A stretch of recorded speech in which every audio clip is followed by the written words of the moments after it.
Dear student, Gayatri PG college Sanchore की online classes में आपका स्वागत है। आज हम BSc part third organic chemistry में नेक्स्ट जो टॉपिक है डाइसैकेराइड्स, इसके बारे में डिस्कस करेंगे। तो अभी तक हमने जो पढ़ा था मोनोसैकेराइड्स, जिसमें ग्लूकोज, राइबोज और डीऑक्सीराइबोज की स्ट्रक्चर के बारे में डिस्कस किया था। अब देखिए, डाइसैकेराइड्स वे सैकेराइड्स होते हैं, वे कार्बोहाइड्रेट्स होते हैं जिनका जल अपघटन करने पर हमें दो मोनोसैकेराइड्स इकाइयाँ प्राप्त होती हैं। तो ऐसे कार्बोहाइड्रेट्स डाइसैकेराइड्स कहलाते हैं। ये दो मोनोसैकेराइड्स इकाइयाँ आपस में बीटा ग्लाइकोसाइडिक अल्फा या बीटा ग्लाइकोसाइडिक लिंकेज के द्वारा जुड़ी हुई रहती है, जिसमें सुक्रोज है, माल्टोज है, लैक्टोज है। तो सुक्रोज का जब अम्लीय जल अपघटन करवाएंगे तो ग्लूकोज प्लस फ्रक्टोज बनता है, और माल्टोज का जब अम्लीय जल अपघटन करते हैं तो ग्लूकोज की इकाइयां प्राप्त होती हैं। लैक्टोज का जब अम्लीय जल अपघटन करते हैं तो ग्लूकोज प्लस गैलेक्टोज बनता है। तो ये जो डाइसैकेराइड्स हैं, तो डाइसैकेराइड्स क्या होते हैं?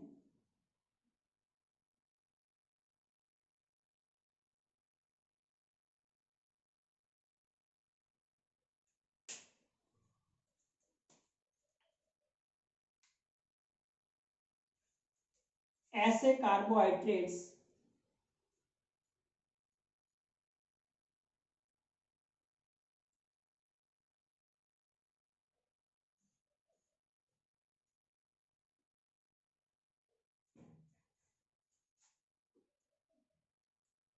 जिनका अम्लीय जल अपघटन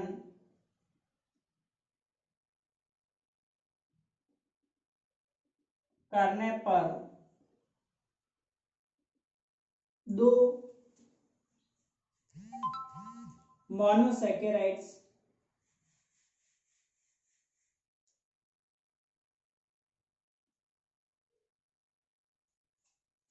इकाइयां प्राप्त होती है,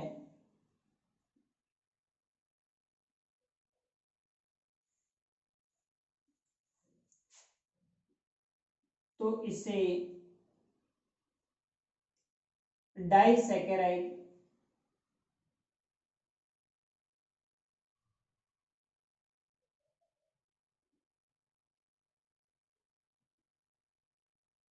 कहा जाता है।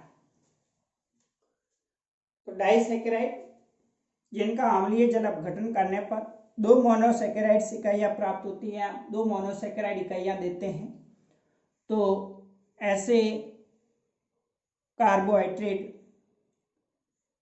डाइसैकेराइड्स कहलाते हैं।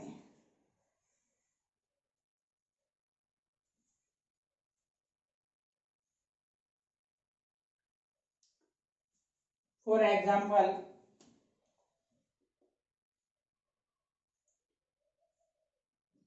सुक्रोज, माल्टोज, लैक्टोज आदि। अब जो सुक्रोज है,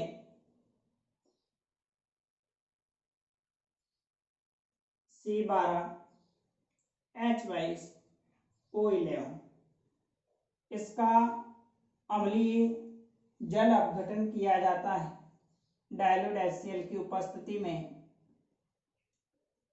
तो ये जल अपघटित होकर के ग्लूकोज प्लस फ्रक्टोज बनाता है।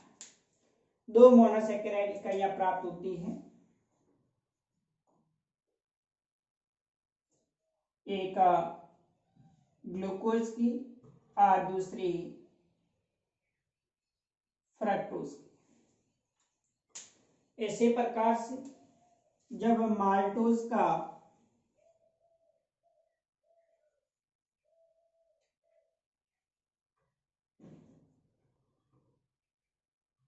अम्लीय जलापघटन करवाते हैं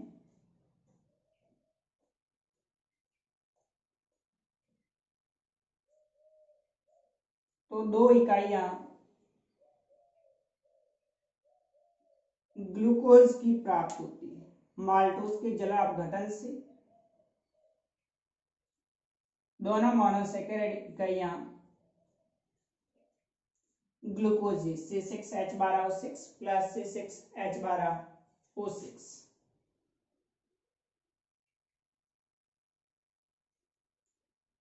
और लैक्टोज जिसे दुग्ध शर्करा भी कहा जाता है, इसका जब अम्लीय जलापघटन करवाया जाता है तो इससे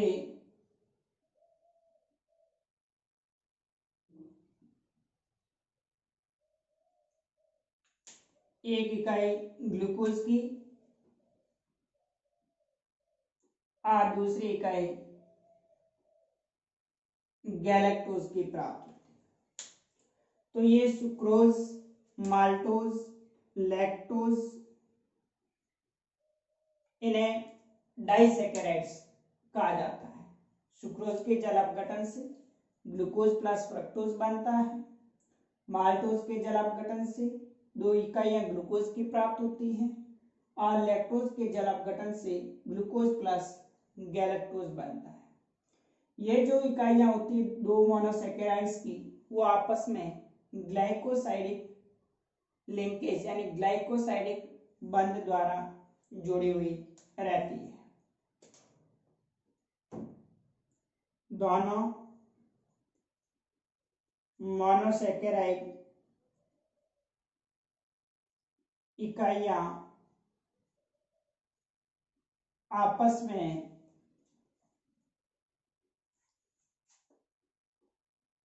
ग्लाइकोसाइडिक लिंकेज द्वारा जुड़ी रहती है। इनके बीच में 2 इकाइयों के बीच में जो बंध बनता है इसको हम ग्लाइकोसाइडिक बंध कहा जाता है। सभी डाइसैकेराइड्स क्रिस्टलीय ठोस जल में विलय और जल अपघटन द्वारा मोनोसैकेराइड इकाइयां देते हैं। अपचय गुणों के आधार पर भी डाइसैकेराइड 2 प्रकार के हो सकते हैं, एक रिड्यूसिंग, दूसरा नॉन रिड्यूसिंग। अब हम सबसे पहले बात करते हैं, इसमें जो ग्लाइकोसाइडिक लिंकेज होता है वो 2 प्रकार का होता है। एक 1,4 यानी एक इकाई का C1 कार्बन दूसरी इकाई के C4 कार्बन के साथ में बंध बना है तो इसको हम 1,4 ग्लाइकोसाइडिक लिंकेज कहेंगे। और दूसरा C1 और C6 यानी 1,6 ग्लाइकोसाइडिक लिंकेज, एक मोनोसैकेराइड का C1 कार्बन और दूसरा मोनोसैकेराइड इकाई का C6 कार्बन के बीच में जो बॉन्डिंग होती है उसको हम 1,6 ग्लाइकोसाइडिक लिंकेज कहा जाएगा। अब हम सबसे पहले बात करते हैं सुक्रोज की।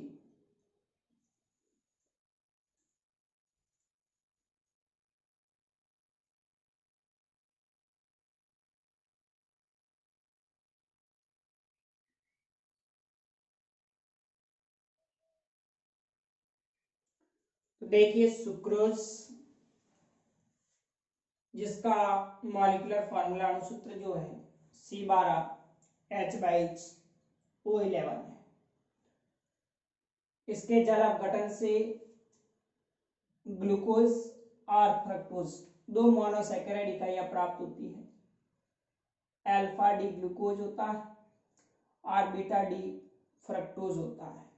ये दो आपस में अल्फा बीटा ग्लाइकोसाइडिक लिंकेज द्वारा जुड़ी हुई रहती है। यह क्रिस्टलीय ठोस है, जल में विलय होता है। ऑर्गेनिक सॉल्वेंट ईथर है, अल्कोहल उसमें अविलय रहता है। इसका जो गलनांक है वो 180 डिग्री 180 डिग्री इसका गलनांक होता है। ये दक्षिण ध्रुवण घूर्णक होता है, यानी जब इसको अंदर प्लेन पोलराइज लाइट प्रोवाइड की जाती है तो ये डेक्स्ट्रो रोटेटरी होने के कारण इसको दक्षिण ध्रुवण घूर्णक भी कहा जाता है। इसे प्रतिप शर्करा इन्वर्ट शुगर भी कहते हैं। अभी जो बीएससी पार्ट 3 का जो एग्जाम हुआ था 2020 के पेपर में पार्ट ए के अंदर 1 नंबर का क्वेश्चन पूछा गया था कि सुक्रोज को प्रतिप शर्करा क्यों कहते हैं। 1 नंबर का सवाल पूछा था क्योंकि इसका जो ध्रुवण घूर्णक होता है उसका मान 66 डिग्री से घट करके 22 डिग्री हो जाता है। इस कारण से इसको इन्वर्ट शुगर कहा जाता है। तो प्रतिप शर्करा इसलिए कहते हैं क्योंकि ध्रुवण घूर्णन प्लस 66 डिग्री से घट करके प्लस 22 डिग्री हो जाता है। इस कारण से इसको प्रतिप शर्करा इन्वर्ट शुगर कहा जाता है। यह नॉन रिड्यूसिंग शुगर है, अनअपचायक शर्करा होती है। दैट मीन्स ये टॉलिन अभिकर्मक है, बेनेडिक्ट सॉल्यूशन है, फैलिंग विलयन है, उनके साथ में कोई अभिक्रिया या उनको अपचित नहीं कर पाती है, इसलिए ये नॉन रिड्यूसिंग शुगर कहलाती है। अब देखिए इसकी संरचना की बात करें तो सुक्रोज के अंदर अल्फा डी ग्लूकोज का C1 कार्बन परमाणु,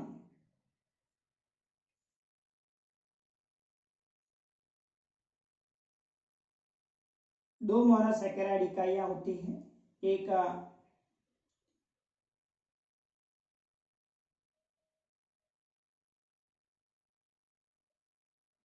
अल्फा डी ग्लूकोज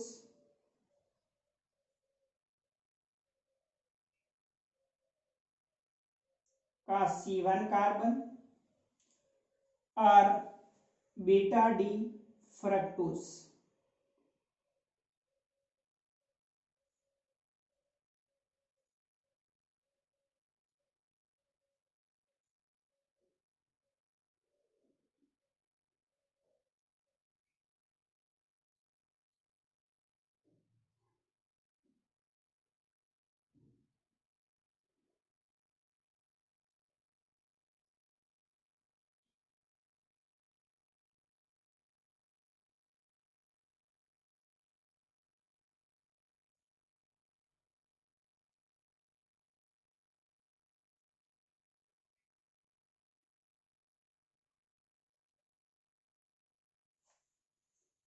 एक इसके अंदर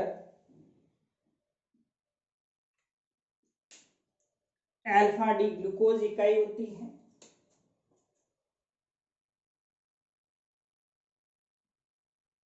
जिसमें C1 कार्बन पर OH समूह नीचे की तरफ स्थित है और दूसरा C2 carbon beta D fructose, जिसमें OH समूह ऊपर की तरफ है, बीटा डी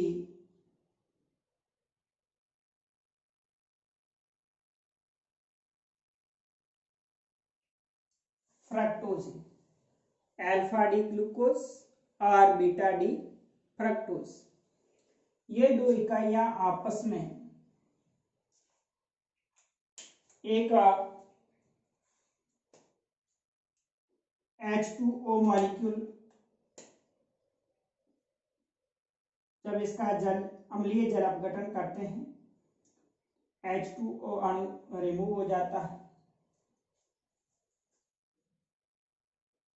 सॉरी, जब इसका फॉर्मेशन होता है तो अल्फा डी ग्लूकोज और बीटा डी फ्रक्टोज, ये जो दो इकाइयां हैं वो अल्फा डी ग्लूकोज का C1 कार्बन और बीटा डी फ्रक्टोज है उसका C2 कार्बन आपस में ऑक्सीजन के through alpha beta glycosidic linkage द्वारा जुड़े हुए रहते हैं।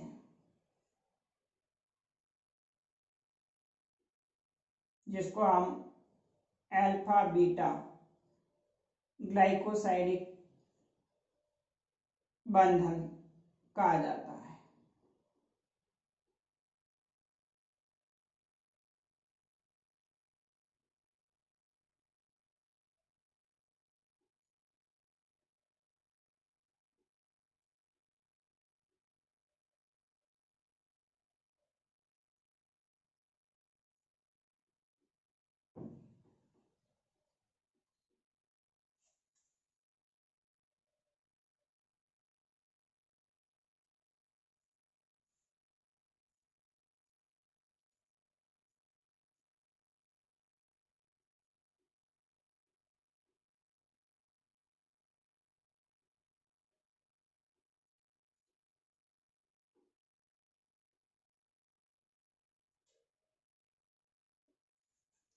इस तरह से C1 कार्बन और C2 carbon alpha beta glycosidic linkage के द्वारा जुड़े हुए रहते हैं। ये जो संरचना होती है ये सुक्रोज की संरचना है, जिसका जब हम अम्लीय जल अपघटन करते हैं वापस को हाइड्रोलाइसिस किया जाएगा तो एक अल्फा डी ग्लूकोज और दूसरा बीटा डी फ्रक्टोज प्राप्त होता है।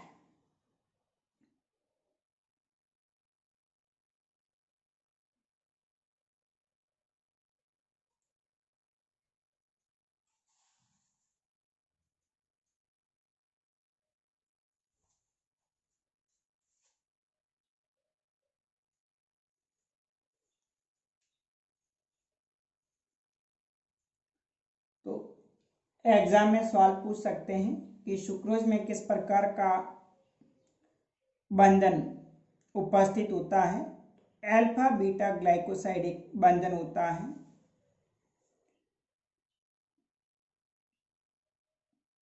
सुक्रोज संरचना में एमी एसिटेल बंधन नहीं होता है। इसका कारण ये है कि ये परिवर्तित ध्रुवण घूर्णन नहीं दर्शाता, अनौपचारिक शर्करा है और फेनिल हाइड्रोजन से ऑसोजोन नहीं बनाता है। एमी एसिटेल इसमें स्ट्रक्चर नहीं होती है क्योंकि एक तो इसमें परिवर्तित ध्रुवण घूर्णन यानी जो म्यूटा रोटेशन होता है वो उपस्थित नहीं होता है, अनौपचारिक शर्करा है और फेनिल हाइड्रोजन के साथ अभिक्रिया करके ऑसोजोन का फॉर्मेशन नहीं करता है।